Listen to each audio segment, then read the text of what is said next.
Okay. You know what? I give up. We're heading into week 4. I don't know. I don't know who's good.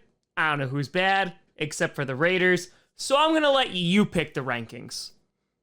I'll wait. No, you can't put the Commanders at number 1.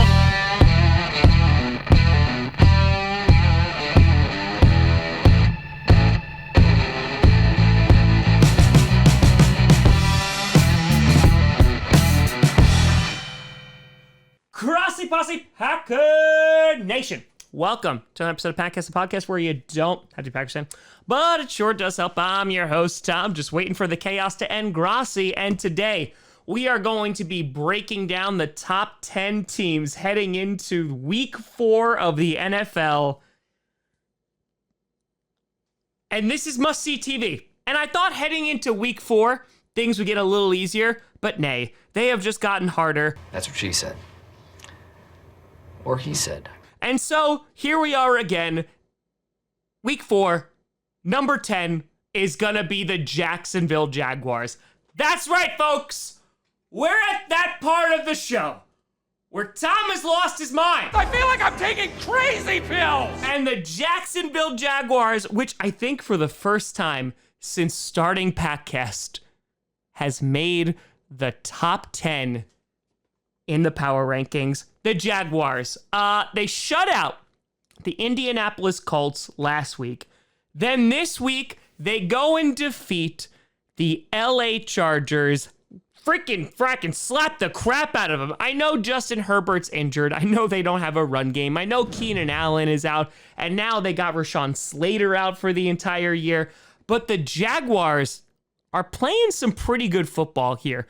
Travis Etienne didn't suck as much as he had the past 2 weeks, but this was the James Robinson show. Had 100 yards. On top of that, Christian Kirk, who myself and everybody and their mother made fun of the Jaguars for paying him that amount of money, looked good once again, had another tutty. And Trevor Lawrence, every week, just looking better and better. So, you know what? The Jaguars, they're on top of the AFC South, a division that looks incredibly winnable. So, they get the number 10 spot. Do I believe in them?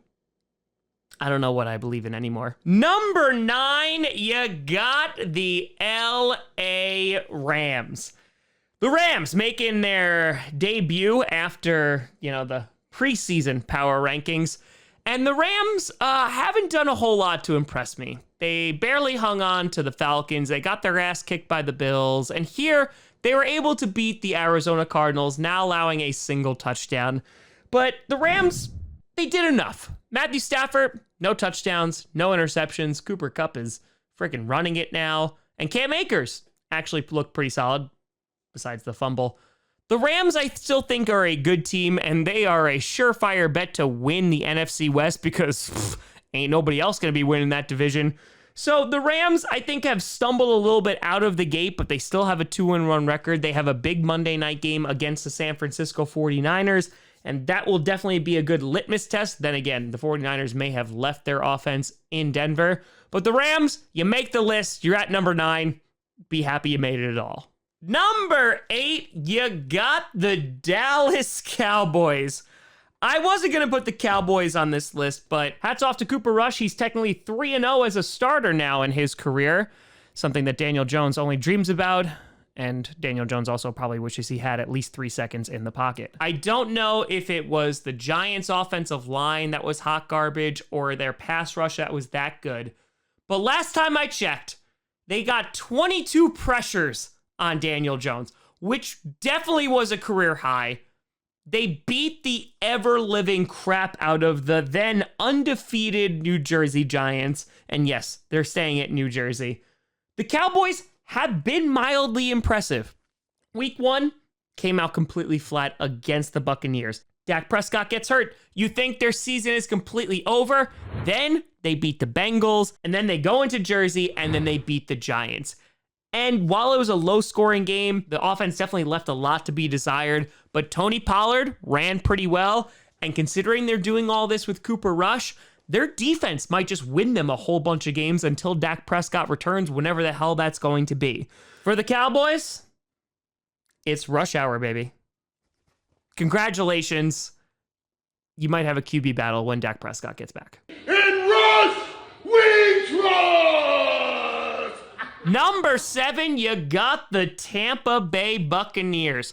Dropping a bit in the power rankings this week after the loss to the Green Bay Packers, but I'm not going to penalize the Buccaneers that much. And the reason being is they had Akeem Hicks out, Mike Evans was suspended for a week, Chris Godwin was out, Julio Jones was out. That offensive line is definitely looking a little bit shaky. The Buccaneers offense struggled all day, but Tom Brady led them down the field when it mattered the most. And they would have gotten away with it too if it wasn't for those meddling refs and stupid play clock on the 2-point conversion. The Buccaneers defense is very good. They're going to get a lot of these weapons back. Tom Brady has looked not so great these first 3 weeks, but I think that they'll pick things up as the season goes along. They're probably going to win their division considering how bad the Saints look. And so at number 7, you have the Bucs. Number 6, you got the Kansas City Chiefs, falling from number 2 all the way down to number 6. And that's because of the loss to the Indianapolis Colts. And this was just an ugly game for the Chiefs. The special teams is not good. Patrick Mahomes definitely having some plays he wishes that he has back. Left some yards and points on the field. But kudos to the Colts defensive line. Played this game really well. Sky Moore, I don't know if they're going to allow him to return punts anymore after this game. But the Chiefs, they're another team. Probably going to win the AFC West because they are currently tied with the Broncos. And we saw how the Broncos played. So I imagine Patrick Mahomes and company are going to return back. I am a little worried about their run game or lack thereof. But right now, sitting right outside the top 5, you got the Kansas City Chiefs. Number 5, you got the Baltimore Ravens. The Ravens. This is the Lamar Jackson show, and all of us just have tickets. The defense almost blew a lead to Mac Jones and the Patriots. Thankfully, were able to hold on. They were able to get J.K. Dobbins back, which kudos to him, coming back after a long hiatus after a major injury. The Ravens are looking pretty decent here. The AFC North, after losing all of their games last week, looked a little bit more competitive this week. I still think the Ravens are favorites to win the division, and Lamar Jackson is going to get paid an absolute absurd amount of money after this season. They're going to live and die by Lamar Jackson, which has kind of been their MO for the past couple of seasons. But the Ravens were able to go in and stop the New England Patriots from any type of comeback. They did make Mac Jones look a little bit like Michael Vick at some point, but then also made him throw 3 interceptions. So the Ravens sitting in the top 5 and sitting pretty. Number 4, you got the Green Bay mother-loving Packers. That's right, folks. Packers are in the top 5. Put them in the top 10 last week, and oh, it feels so good to move them on up. Got their ass kicked by the Minnesota Vikings in week 1, but week 2, dominant victory over the Bears, and week 3, scored 14 points in the first half, which is not ideal, but something you don't say very often as a Packers fan. Their defense and special teams crushed it this past week. The Packers, we've been waiting for this defense to break out, and they did. Didn't have Sammy Watkins, also didn't have Christian Watson, still able to move the ball efficiently, at least for 2 drives. Fumbled, didn't let that get too much in the way. Devondre Campbell looking amazing. Jair Alexander does have a groin injury, which is a little concerning, but the Packers defense came up clutch. They won a tough game, and when it came to the 2-point conversion, they stepped up and stopped Tom Brady. So the Packers, their defense looking pretty damn good the past 2 weeks. And if that defense drags Aaron Rodgers to a Super Bowl, yeah, I'm fine with it because a W is a W.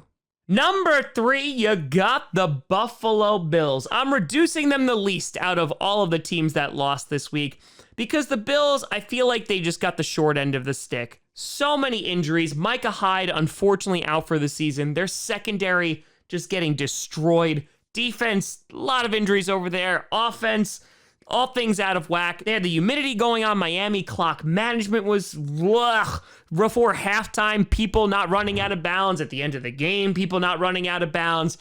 The Bills are still a very good football team. My hat is completely off to the Miami Dolphins, but I think that Josh Allen and company are going to be able to rebound from this. The Bills still are going to be fighting for the AFC East. Still, honestly, could be the number one team in the AFC. It is only week 3, but I think all of the injuries, the bad plays kind of just caught up to them, and the Dolphins took advantage. And while there's no good losses in the NFL, I'm not going to penalize the Bills too hard. Number 2, you got the Philadelphia Eagles.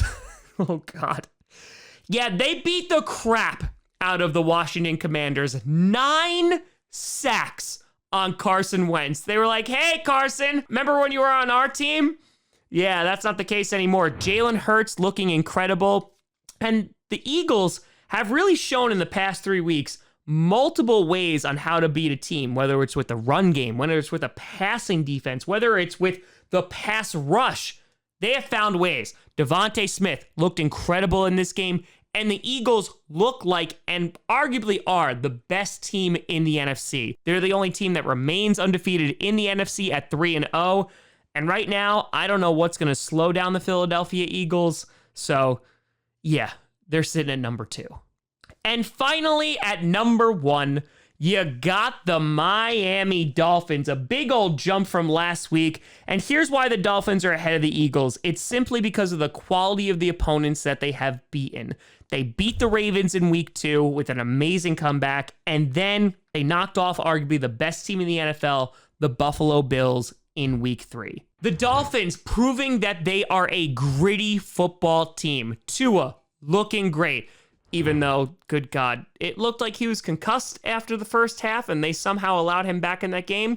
Yeah, that deserves to be investigated. But the defense, able to hold, cause a bunch of problems for the Buffalo Bills. And while some of you may say, hey, they got lucky, I say they capitalized on opportunities.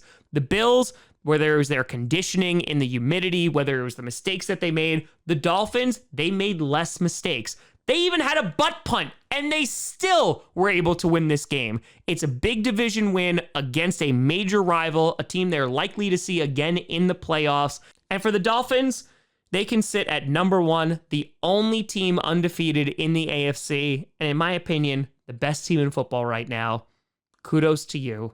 My Dolphin call. You earned it. Alrighty then. So to recap, at number 1, we got the Miami Dolphins. Number 2, we got the Eagles. Number 3, the Bills. Number 4, the Packers. Number 5, the Ravens. Number 6, the Chiefs. Number 7, the Buccaneers. Number 8, the Cowboys. Number 9, the Rams. And number 10, the Jacksonville Jaguars. But let me know what you think down in the comments below. What team do you think deserves to be in the top 10? Which team do you think maybe deserves to be knocked out? Let me know. You can also tell me at TomGrossiComedy.com or TomGrossiComedy, all social media you see down below. Check out podcasts on SoundCloud, iTunes, Google Play Music, Spotify, and of course YouTube. And a big shout and thank you to all the patrons over at patreon.com/TomGrossiComedy and the YouTube members. But thank you so much for watching. I'm Tom Grossi. And as always, go Pack Go.